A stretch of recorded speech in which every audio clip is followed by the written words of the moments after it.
Few passages in the Bible are as brief and at the same time as disturbing as those that mention the Nephilim, giants, colossal beings who, according to ancient traditions, walked among men and shaped the course of civilization before the flood. Most people read, move on, and forget. But those who look closely, those who dare to ask the right questions, notice something far beyond what Sunday sermons typically reveal. And one of these rarely asked questions is also one of the most uncomfortable. If giants existed, did female giants also exist?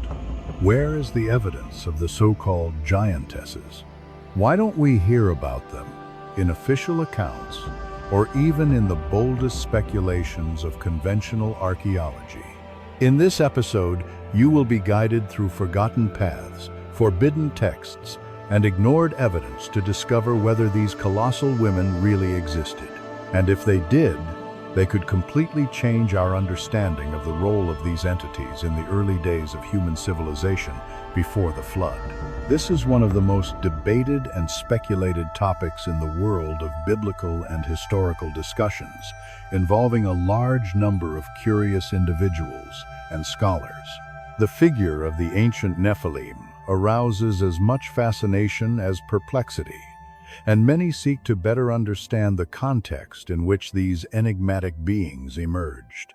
What is known is that according to biblical accounts, the Nephilim were a race of giants who originated from the union between the sons of God, or fallen angels, known as the Watchers, and human women, a story explicitly mentioned in Genesis 6 as well as in passages of the book of Jude which refer to these beings. This specific point generates a huge range of questions, and among them arises a debate that has generated immense interest in recent decades. Did the giantesses exist, the female counterparts of these giants?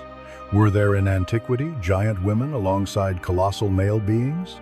This question becomes even more relevant because in most cases, both in the Bible and in other apocryphal texts, the figure of the giant is almost always male. And when the mythology of ancient peoples addresses beings of such extraordinary stature in many cultures, the focus almost exclusively falls on male giants, with little or no mention of female figures who shared these characteristics. In this way, the mystery and doubt about the existence of giantesses or giant women persists to this day, becoming one of the greatest enigmas that fascinates both biblical scholars and enthusiasts of ancient mythologies. This silence about the giantesses in scriptures and mythologies is a factor that adds complexity to the understanding of the Nephilim.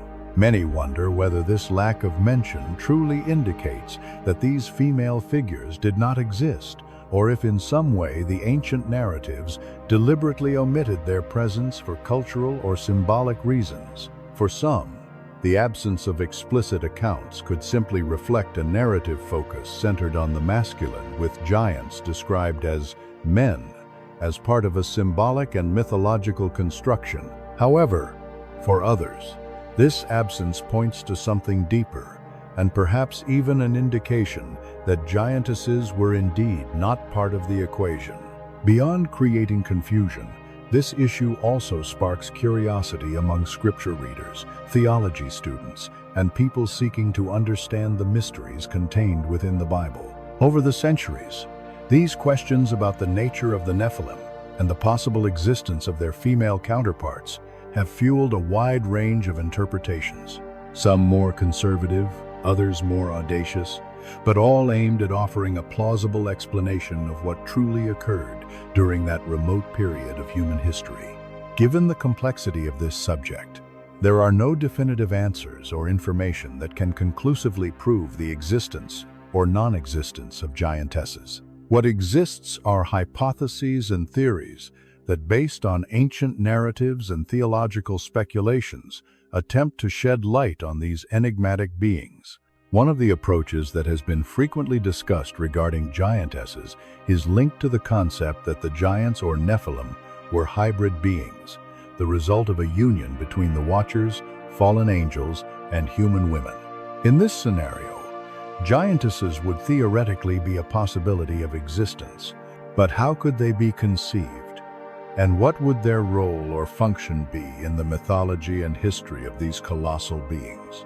The debate continues, and to explore these issues more deeply, it is worth considering the various perspectives and interpretations that arise around the figure of the giantesses.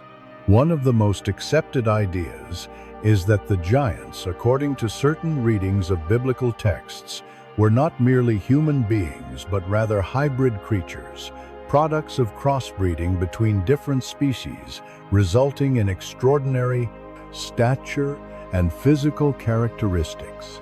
Within this perspective, the Nephilim would be considered beings of exceptional longevity, with a lifespan far beyond that of common human beings of the time, which ranged between 500 and 900 years. An emblematic example of this is the figure of Methuselah, who is said to have lived up to 969 years, and Noah, who is said to have reached 950 years, figures whose existences defied the limitations of normal human life. Based on the concept of longevity, scholars who support this idea argue that the giants were creatures of a more complex nature, with a biological constitution that would allow them to live for much longer periods. This would imply, according to this interpretation, that the Nephilim could live up to 3 times the life expectancy of common humans of the time. However, this longevity might come at a price, with the creatures becoming progressively more sterile as time passed.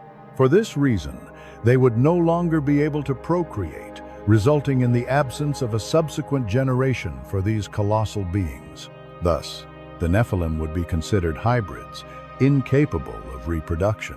And when viewed as such, a line of reasoning emerges, suggesting that being sterile, these giants could not generate descendants since they would not have the ability to reproduce among themselves. In this scenario, the idea of giantesses would lose meaning, as reproduction among the male giants would be impossible, making female giants unnecessary for the perpetuation of the species or the Nephilim lineage. This is where one of the greatest divergences on the topic arises. If the giants were indeed hybrids and sterile, would the existence of giantesses be a biological impossibility or merely a narrative omission within the ancient stories? These questions continue to be debated in various academic circles, but there is still no consensus.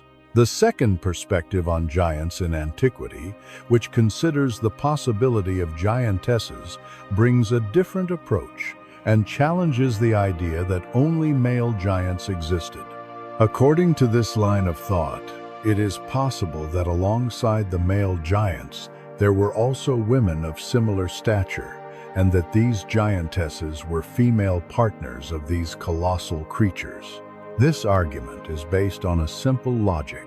If the giants truly existed with sizes ranging from 3 meters, approximately 9 feet, to 5 meters, about 16 feet, it would not be plausible for them to engage with women of average height, like those described in ancient societies. The size discrepancy between the giants and average women would make the union between these beings, from a physical perspective, a significant challenge, leading to the conclusion that the giants would need female partners of similar size for reproduction to be viable and natural. This theory is further strengthened when we consider the role of women in society and in historical and biblical narratives. In biblical tradition, female figures were often not highlighted in genealogies or in main narratives, something that can be explained by the patriarchal context predominant in ancient Semitic cultures. According to this view, biblical genealogies focused primarily on men, or more precisely, on male descendants, since they were the ones who carried the family name and inherited the lineages. In this context, women, although they played important roles in society, were often sidelined, or when mentioned, their presence was treated as secondary. This emphasis on male figures was not limited to genealogies, but was also reflected in historical and mythological narratives, which frequently emphasized the feats and accomplishments of men. While women, though essential, were relegated to the margins of great stories. Thus, when interpreting biblical passages that speak of giants, many scholars believe that the absence of references to giantesses could be attributed precisely to this patriarchal structure, which was also reflected in the scriptures. Therefore, the lack of explicit mention of the female partners of giants would not be an indication that they did not exist, but rather a limitation of ancient narratives which prioritized male aspects. According to this view, the idea that giants had female partners can be seen not only as a biological and logical possibility, but also as a lack of attention to details that were considered secondary, in a context where female figures rarely receive the same emphasis as men in genealogies and sacred stories. Furthermore, by considering that giantesses could have existed, this theory provides a more complete explanation of the process of generation and perpetuation of the Nephilim race. This suggests that the gigantic male creatures were not the result of an isolated union, but rather a reproductive system that involved both male and female figures whose lineages were equally important, even if absent from the accounts. To support this theory, some scholars and enthusiasts of ancient history also highlight similarities with mythologies from other cultures, where giants and beings of great stature were often depicted, accompanied by equally imposing female figures. In Greek mythology, for example, the giants known as Titans often had powerful partners and wives. And in Nordic and other traditions, the presence of women with extraordinary characteristics was not uncommon. These cultural comparisons suggest that the existence of giantesses would not be an isolated idea, but rather an integral part of a global collective imagination that included both male and female figures in myths of extraordinary beings. The idea that giantesses were deliberately omitted from the scriptures and biblical narratives can therefore be seen as a consequence of the power structure and narrative focus of the time, which was centered on men and male lineages. In this scenario, women, including giantesses, would be viewed as secondary figures, not important enough to be recorded with the same level of detail as men. This view can also be interpreted as an attempt to preserve the patriarchal dominance of lineages, where descent and the family name were passed down from father to son, and female figures were largely relegated to the shadow of this structure. Ultimately, this theory offers an explanation for the absence of records about giantesses and reinforces the idea that although they were not explicitly mentioned, this does not mean their existence was denied or that they did not play an active role in the history of the giants. For proponents of this view, giantesses would indeed be essential partners in the perpetuation of the Nephilim race, and their omission in the scriptures reflects more of a cultural and narrative choice than proof that they did not exist. A third perspective on giants in antiquity suggests that these beings were simply sterile, a concept that aligns with the first view discussed, but with additional nuances that deserve deeper analysis. According to this theory, giants, like other creatures of hybrid lineages, could have lived extraordinarily long lives, possibly up to 3 times the life expectancy of a common human of the time. As mentioned earlier, in several biblical eras, humans had impressive longevity, with figures like Methuselah, Noah, and Adam living beyond 900 years. From this perspective, the giants, descendants of fallen angels and human women, could have had even longer lifespans due to their hybrid nature and connection to celestial entities. The main argument of this view is that with such long lives, giants would not necessarily need descendants to continue existing or to perpetuate their lineage. This could explain the absence of mentions of giantesses or female partners of the giants, as unlike common humans, these beings would not need to reproduce to survive for long periods or to ensure their existence after potential defeats or even death. In this context, the giants would be seen as immortal or exceptionally long-lived beings who, even without generating direct descendants, could continue to inhabit the world for thousands of years. Furthermore, it is important to note that giants appear again in the scriptures after the flood, which raises interesting questions about their origin and continuity. Several scholars interpret the reappearance of giants as a mysterious phenomenon, given that after the flood, the waters were supposed to have destroyed all of humanity except for Noah and his family. The most common hypothesis among those who support this theory is that the fallen angels, known as the Watchers, returned to Earth after the flood to interact once again with human women, generating a new generation of giants. This possibility of a second race of Nephilim is supported by some interpretations of the scriptures, which suggest that despite divine punishment, the fallen angels continued their interactions with humanity after the flood event.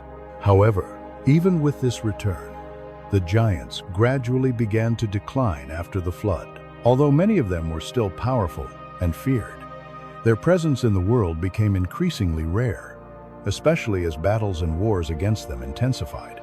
A notable example of this can be found in Genesis 14, which recounts an ancient war between several kings and 3 races of giants. According to the biblical account, 5 kings united forces to face the giants and ended up defeating them. This event is emblematic because it illustrates not only the fall of the giants, but also their vulnerability before human opponents. This gradual decline of giants over time can also be observed in other biblical accounts, such as the famous story of David and Goliath, which, although one of the most well-known examples of a battle between a human and a giant, reflects a broader trend of giants being defeated in battles against human armies. The story of Goliath, one of the most emblematic about the presence of giants in the scriptures, is particularly interesting. Goliath, described as a giant more than 3 meters tall, represents the last great example of a giant warrior in confrontation with the Israelites.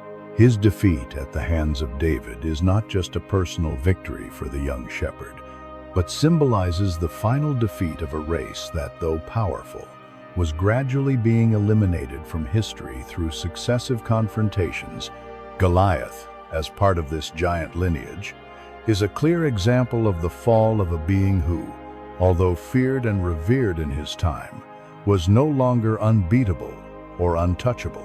Although the presence of giants diminished over time, it is essential to highlight that in ancient cultures, many of these beings continued to be recognized as imposing figures, in some cases even revered as gods or divine descendants. The mythological narratives about giants, though they vary widely from culture to culture, often describe them as beings endowed with extraordinary abilities. These giants were capable of performing heroic or even divine feats, often seen as agents of fate, playing central roles in stories that shaped civilizations. This reverence reflects not only the collective imagination about their immense grandeur, but also a perception of power that for societies of the time seemed beyond human comprehension. In many of these cultures, giants were not merely figures of fear, but also of profound respect. The interaction between humans and giants, when portrayed, was often permeated by an atmosphere of reverent awe, as if these beings inhabited a realm beyond ordinary understanding. In Greek myths, for example, the Titanomachy, a series of battles between gods and titans, showcases the struggle of one divine generation against their giant predecessors, providing a clear example of the relationship between the human and the supernatural.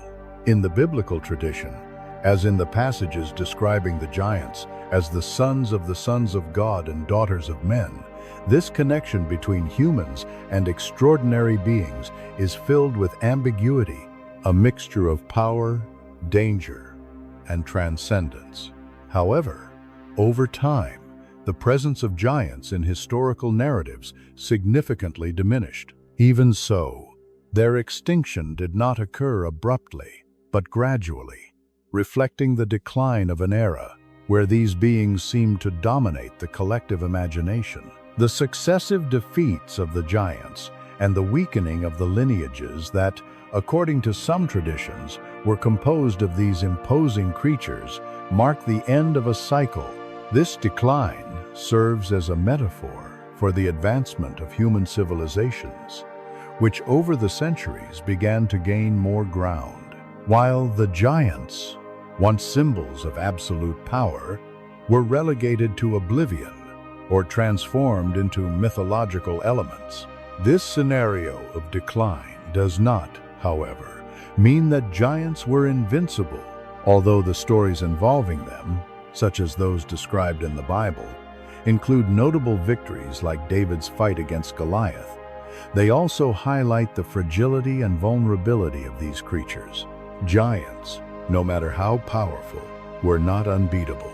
In fact, many scholars interpret these confrontations not only as physical battles, but also as symbolic representations of the forces of good versus the forces of evil. The fall of the giants, as well as the rise of human heroes, reflects the triumph of human virtues, especially faith and courage, in the face of adversity.